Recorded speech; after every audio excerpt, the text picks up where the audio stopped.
আসসালামু আলাইকুম ওয়া রাহমাতুল্লাহ।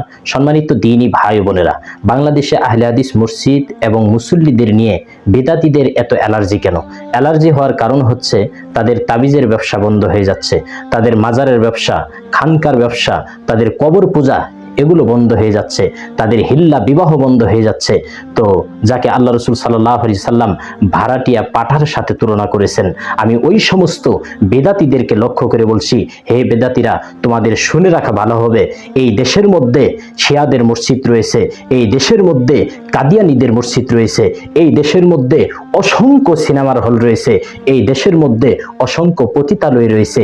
এগুলো নিয়ে তো তোমাদের মাথা ব্যথা নয়, শুধুমাত্র কেবলমাত্র তোমাদের মাথা ব্যথা হলো আহলে হাদিস মসজিদ কিভাবে ভাঙ্গা যায়, আহলে হাদিস মুসল্লিদের কিভাবে বিরোধিতা করা যায়, আহলে হাদিস উলামাই কেরামদের কিভাবে বিরোধিতা করা যায়। এটা তোমাদের সর্বক্ষণ এটা নিয়ে তোমাদের মাথা ব্যথা।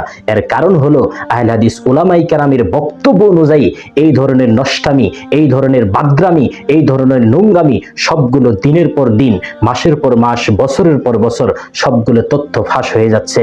তো তোমাদের একটা কথা জেনে রাখা ভালো হবে, আল্লাহ তোমাদেরকে হেদায়েত দান করুক। কেন আজ থেকে হাজার হাজার বছর আগে হস্তি বাহিনীদেরকে আল্লাহ যেভাবে নাস্তানাবুদ করে দিয়েছিলেন, যেভাবে ধ্বংস করে দিয়েছিলেন, ওই ইতিহাসটা তোমরা অবশ্যই মনে রাখার চেষ্টা করবা। ওই দিকে অবশ্যই তাকিয়ে তোমরা সাবধান বা সতর্ক হয়ে যাও, তোমরা সাবধান বা সতর্ক হয়ে যাও, তোমরা সাবধান বা সতর্ক হয়ে যাও। কেন? আল্লাহ যে কোনো মুহূর্তে তোমাদের ওইভাবে ধ্বংস করে দিতে পারেন।